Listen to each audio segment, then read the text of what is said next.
4,165 5 volts positif.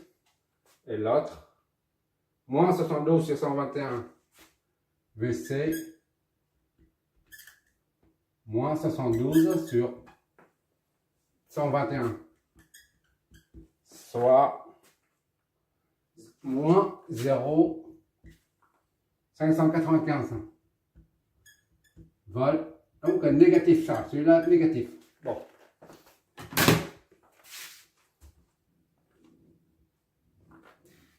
Voilà.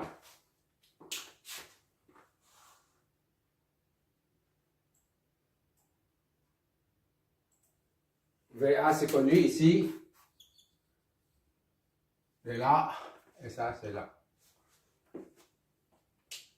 Maintenant, on a tous les potentiels là. Maintenant, il faut les courants.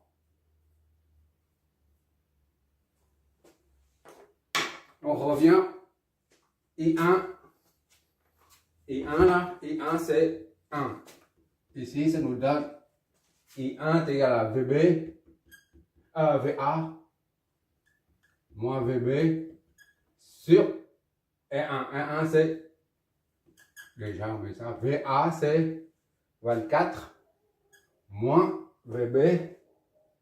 VB c'est ça.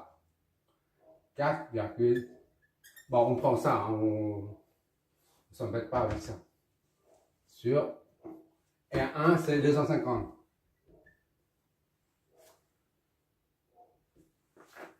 Ça nous donne combien ça? Comment? Oh! C'est 0,79 33 34 ampères ou I1 est égal à 79,34 milliampères.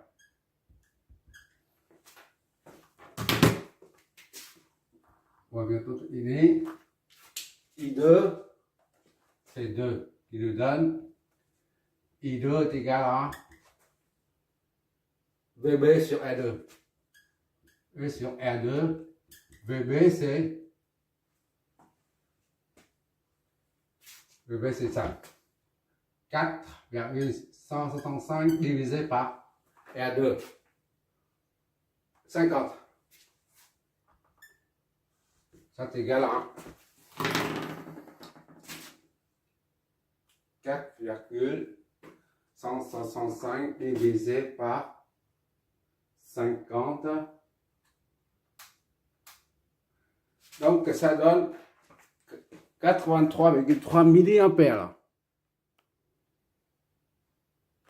Ok. 0,0833 ampères. Soit I2 est égal à 83,3 milliampères. On a besoin non seulement des potentiels, mais aussi des tensions pour pouvoir en déduire la puissance. I2. Maintenant, I3. I3, c'est 3 qui nous donne moins VC. VC sur R3. Moins VC, c'est moins 0,595 sur R3. R3, c'est 150. C'est-à-dire plus 0,595 sur 150. Ça nous donne 6,96 milliampères. 0,0039 6 7 allez ampères. I3 est égal donc à 3,96 milliampères. Voilà.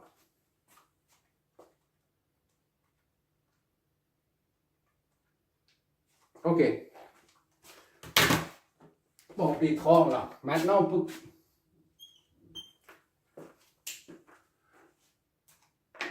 VA, c'est comme si la tension aux bornes de ça. VB, c'est comme si c'est comme la tension aux bornes de ça. BO, c'est B. VBO, c'est VB. VC, c'est idem. VCO ou OC, c'est la même que ça. D'accord? Sauf qu'il y a on met la valeur absolue, c'est tout. Bon, maintenant, les courants là, le sens des courants est bien adopté puisque tous les courants sont positifs. Ici c'est positif, ça c'est positif, ça c'est positif. Ça, moins et moins, ça fait plus. Donc tous les courants sont bien orientés. I1, I2, I3 sont tous positifs. Maintenant on calcule la puissance. Puissance. Les puissances. P R1 est égal à V1.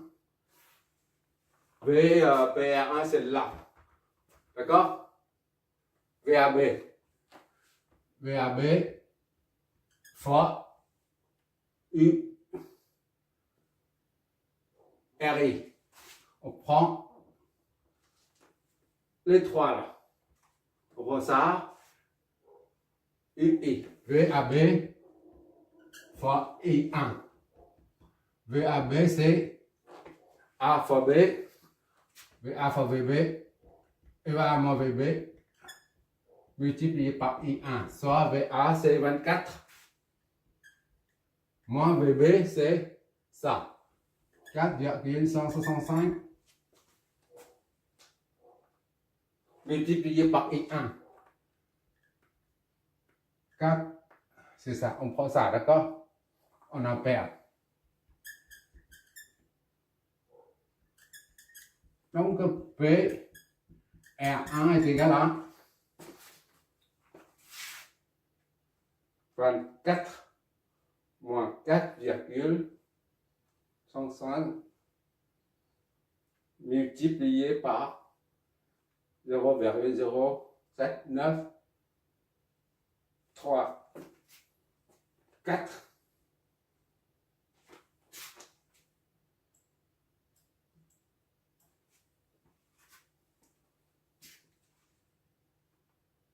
«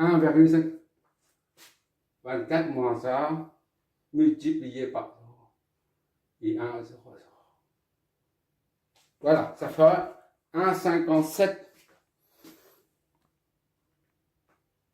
watts.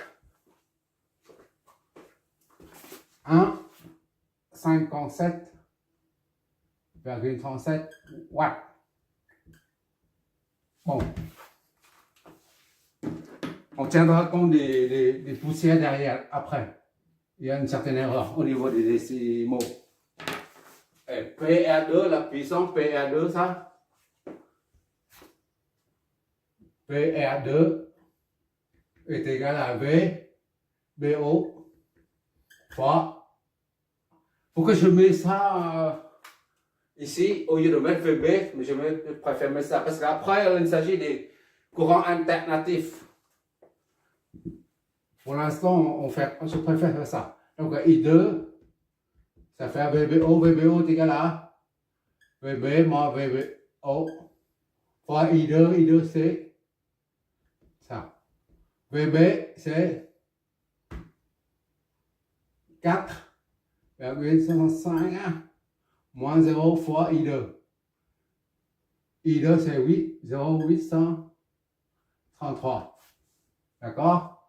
On en perd au lieu de prendre PR2 est égal à 4,165 fois 0,0833. Ça nous donne 0,3. Ok, d'accord. 0,33469 watts. La puissance c'est en watts. L'énergie est en joules. D'accord? Et enfin, le dernier, I3. I3, il est là. VA3 est égal à VC OC. D'accord? Ou CO, peu importe la puissance. Puissance, il n'y a pas de. Pour l'instant, pour les éléments résistifs, il y a toujours une puissance positive. Il n'y a pas de puissance négative pour un élément résistif. Pour un élément résistif, la puissance est toujours positive. D'accord? On va bien vérifier. V, c'est pour ça que j'ai fait exprès de mettre le VAB, OV, tout ça. V, OC, fois I3. D'accord? VOC, c'est VO moins VC, I3. Est égal à V0 moins VC, d'accord? I3. C'est-à-dire P R3 est égal à 0 moins VC. VC, c'est négatif là. Moins et moins 0,595. D'accord? Fois I3. I3, c'est ça.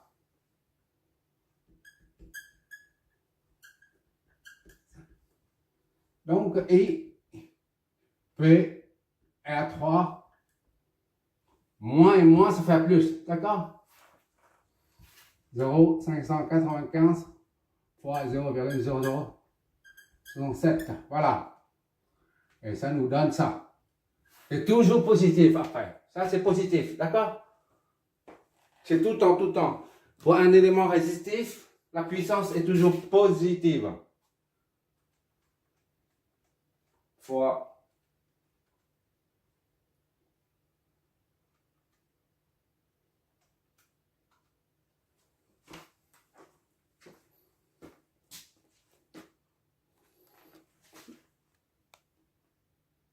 voilà. D'accord? Ça fait 0,00036 watts. Voilà.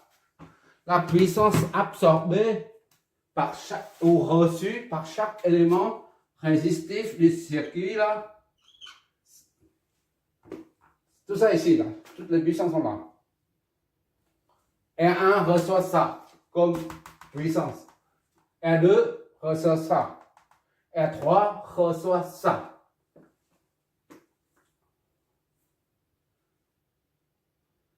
Qu'est-ce qu'on peut en tirer Est-ce qu'on peut tirer une conclusion à propos de la puissance reçue par chaque élément résistif? Puisqu'on est en train de traiter la question des puissances. R1, c'est la plus grande valeur, c'est 250. Et puis, R3, ici. Puis, R2. R2, c'est là. D'accord? Et 50. 250, 150 et 50. Les trois éléments résistifs reçoivent donc une totalité de puissance totale, c'est P R1 plus B R2 plus P R3. Donc est égal à 1,57 37 plus PA2 0 34 69, d'accord? 34 69 R3 plus 0 0 0 2 3 6. Qu'est-ce que ça nous donne? 1,57 37 plus 0,34 69 plus 0,00236. Ça nous donne 1,9 à peu près. D'accord? On doit tenir compte des poussières derrière, d'accord? P somme la puissance absorbée par l'ensemble des circuits, des éléments. R1, R2, R3, et donc est égal à 1,82 watts. Voilà. Bon, on va contrôler ça. Est-ce qu'il y a une conservation de l'énergie? Qui dit l'énergie dit puissance, d'accord? Énergie, c'est la puissance pendant un certain temps, pendant un intervalle de temps. C'est tout, d'accord? Si le temps est en 1 seconde, la puissance est, l'énergie est comme ça. Donc c'est fois 1 seconde. Ici, on cherche la conservation de l'énergie, c'est la même chose que ça. On calcule en 1 seconde. D'accord? La puissance totale fournie, c'est quoi? Ça doit correspondre à 1,92 ou 1,90 là, doit correspondre à la puissance fournie par la source. On va vérifier ça. La source, c'est 24 volts qui débite un courant I1. I1 qui est là. La puissance est puissance source est égale à VA, V source, fois I1. Or, VA, c'est 24 volts, d'accord? Là, VUI, là, la puissance. Maintenant, on fait multiplier par I1, c'est ça.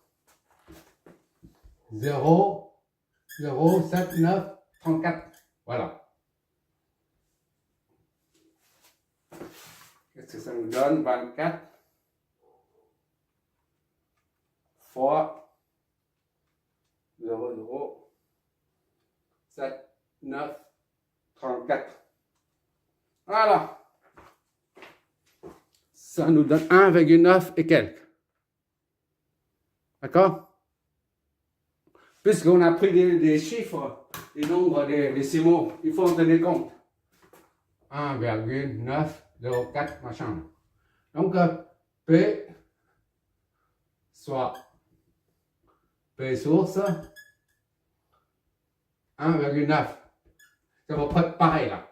Vu les chiffres, si on a pris les fractions là, et ben on tombe pile poil dessus. D'accord? Si on a pris les fractions là, ici, au lieu de prendre les décimaux là, et ben on tombe pile poil sur ça correspond à ça. Ça confirme la loi de conservation de l'énergie. D'accord? Tout ce qui est fourni par la source est absorbé par les trois résistances.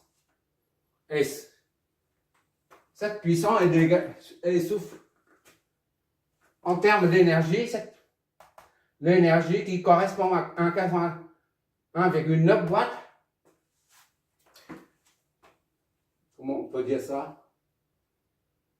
Est transformée en chaleur, parce que là, c'est une résistance, comme un chauffage à la maison. D'accord? Dégagé en chaleur.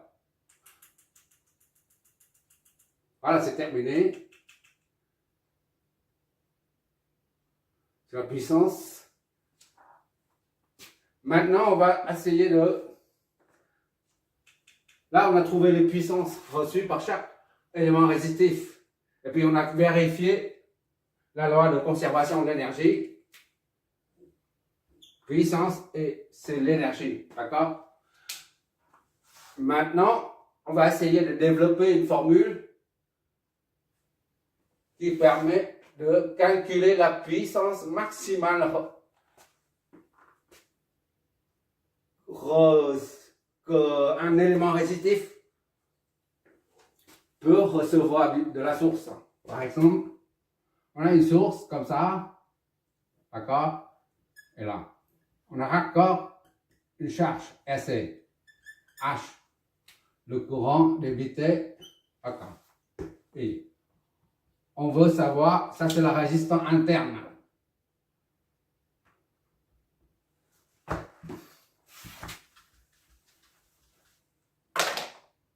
La résistance interne. Voilà, ça c'est une source réelle. AB. Une source réelle est toujours munie d'une résistance interne. D'accord? Les premières vidéos concernant les sources parfaites et les sources parfaites et les sources réelles. Voilà, ça c'est une tension. On va chercher la puissance maximale que. On va développer une formule qui concerne la puissance maximale que la résistance peut absorber. Voilà. C'est-à-dire la puissance que le... Quelle est la valeur de la résistance de charge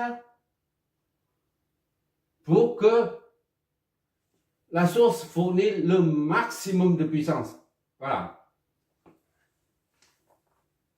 Quelle doit être la valeur de la résistance de charge pour qu'elle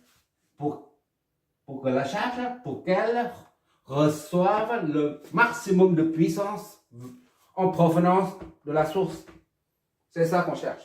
C'est ça qu'on va développer comme formule.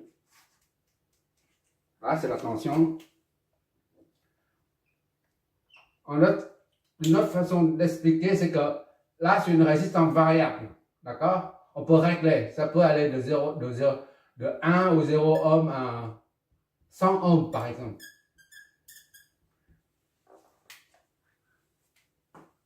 On a réglé ça, la valeur, on appelle ça un potentiomètre. On règle ça de sorte que la puissance fournie là, et la puissance fournie soit maximale. P soit maximale, P maxi. Voilà. On a réglé ça à quelle valeur pour que la source fournisse une puissance maximale à la charge. On va tout de suite, on va faire tout ça, on va développer la formule concernant la puissance maximale reçue par un élément résistif. D'accord? Ça c'est résistif. Parce que là, on est en courant continu. Parce qu'en courant alternatif, il y a d'autres choses qui vont intervenir. Pour l'instant, on reste en courant continu, tension continue. D'accord? Maintenant, on va développer la formule concernant la puissance maxi.